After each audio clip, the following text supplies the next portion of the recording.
friends, this is Tassi from Tassi Studio, and I'm here today to show you a little tutorial on how to embroider these pretty little flowers from the rose mittens on your mittens. So I do the embroidery, the placement of the embroidery very randomly. I just look and try to find where I think that it's going to look pretty. However, I do mark the halfway of the mitten, because you want to try to fit about 5 flowers before the halfway point, because you don't want to have the flower falling in the other side, because on the design, on this design, you're supposed to have just one on the other side in the middle of your hands. So I'm going to try my best to do that.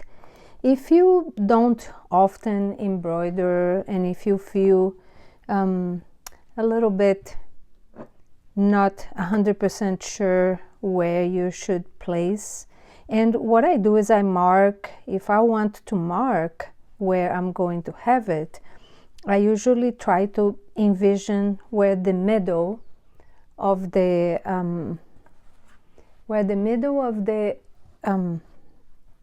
flower would be, because we start in the middle. So the very first one, I think you can count about 1, 2, 3 and do it about here, and you can mark with a pen just for you to have an idea of where to start. I put about 1.5 or 2 yards of the same yarn that I used to make the mitten, and I know it's kind of long, but the reason I do that is because I don't want to do each flower and then have to go back and cut, and then, oh, I'm so sorry, I was trying to put the camera a little bit closer. I don't want to have to cut and then come back and do another flower. I go from one flower to the other until I finish. So that's how I do. If you are an experienced embroiderer, or if you have embroidered before and you prefer to cut and do each flower at a time, then it's up to you. I just I kind of see how mine looks pretty clean in the back, and I left this one in here so you could see later how I just weave this in over here. But what I do is I do the first flower, I'll weave in a little bit, and I go back to the second one and third one and so forth. So let's start by, I pick up the needle. It's a tapestry needle. In this case, I use a slanted needle because it makes it a little bit easier to pick up for me, but it doesn't, honestly, it doesn't make any difference. So I mark this stitch as the center of my flower, and I'm just going to go and take the pin out, and I'm going to go through as much as I can, leaving a little tail in the back, and I'm going to do where I think my first petal is going to be. I'm going to insert the needle there, and I am going to pull it out where I first started. Okay, and I just want to make sure that I'm not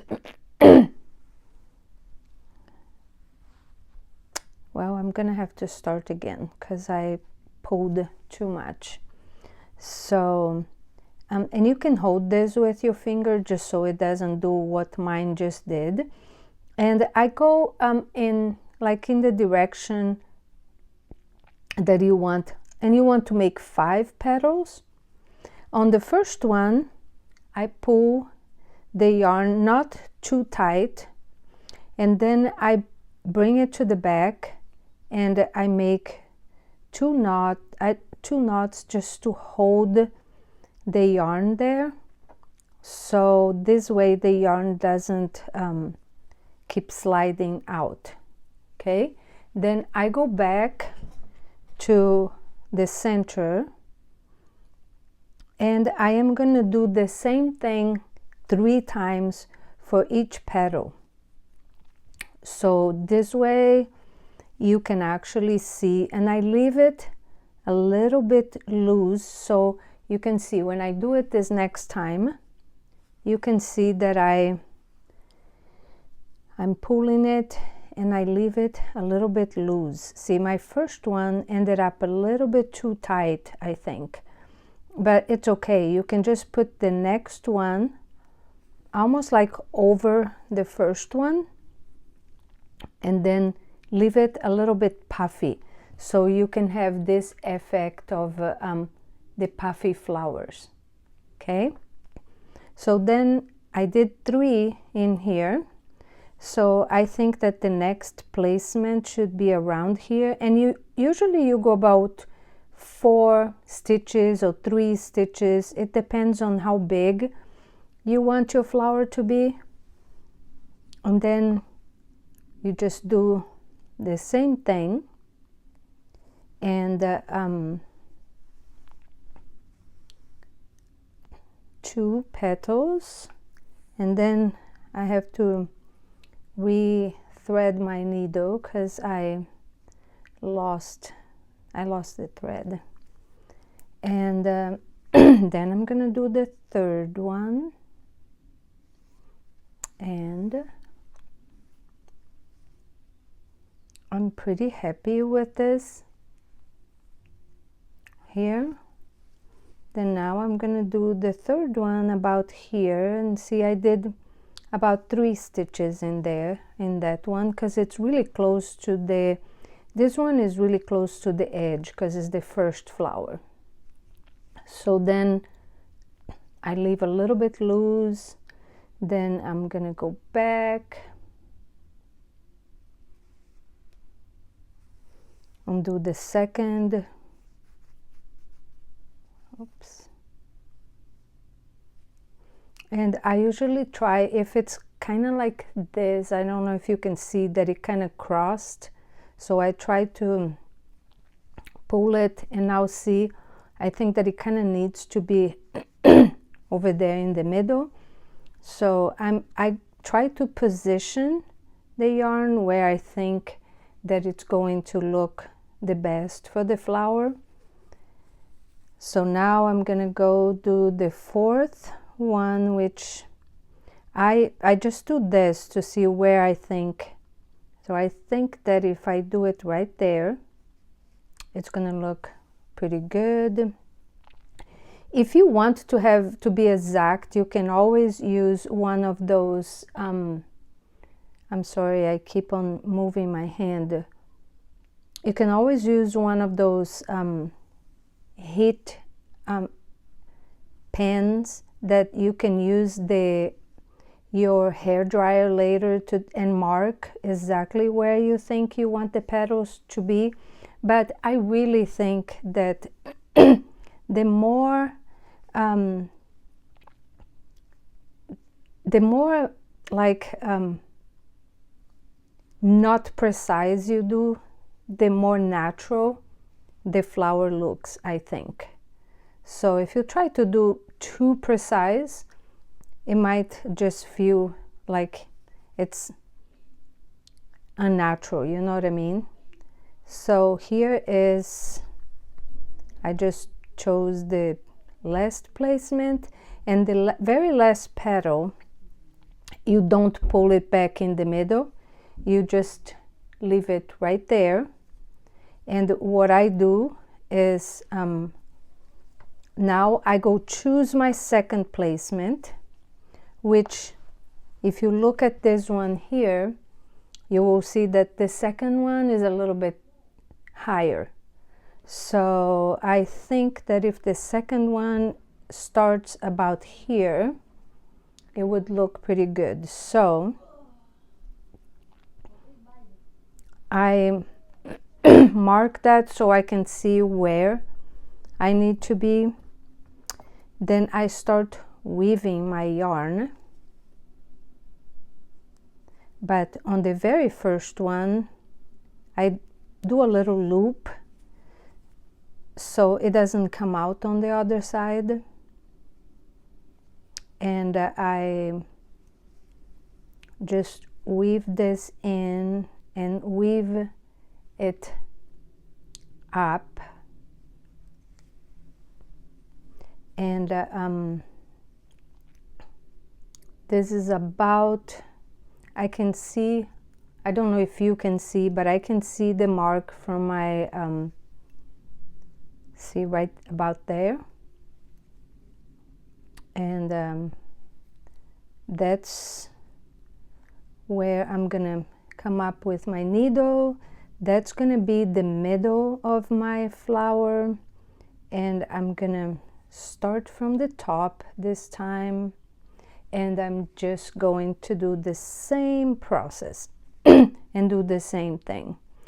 And then that's what you're going to continue to do, and do the next petal. And I just pulled this a little bit too much because I pulled the yarn. You can always do this and adjust that. And then I'm going to do the second petal, and so on and so forth, and you just keep choosing the placement. After I do the second one, usually I mark the middle and I do the next one in the middle, so I have an idea of where my fourth and fifth one will be. And that's pretty much all I do. And then you end up with this beautiful little embroidered mittens. For the one in the back, because it's just one, when I finish this, I do a knot in here. I think you can see that right there, and then I'll weave it in a little bit, just so. And I left this one on this one here open, so you see after you finish, you just knot one or a couple of times, and then you just weave the very last piece of thread or yarn through here, like you weave when you finish, the same way that you do when you weave the ends, and you will not see anything on the other side, and it will be all clear and clean like this, and really pretty. And you have a little surprise flower in the back, and then the other flowers are going to be in the front of your hand. The only other thing, but I'll give this instruction in the pattern, is to make sure that you do this for the right hand, for this to be on the side, and that when you're going to do your left side, make sure that you put the right one right where it's supposed to be, so you don't do what I just did here, because I was not paying attention. So you know for sure you have to start on the other side, so you actually have a pair that both of them are in the front.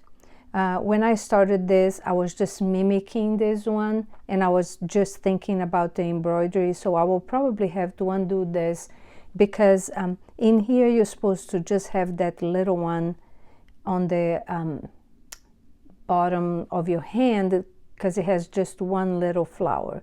And on this one, to make a perfect pair, you have to embroider on the other side. So I just wanted to remind you of this. I hope that you are enjoying this tutorial, and that you have fun making your rose mittens and enjoy many, many, many of them. Thank you so much for being with me here today, friends. Talk to you soon. Ciao.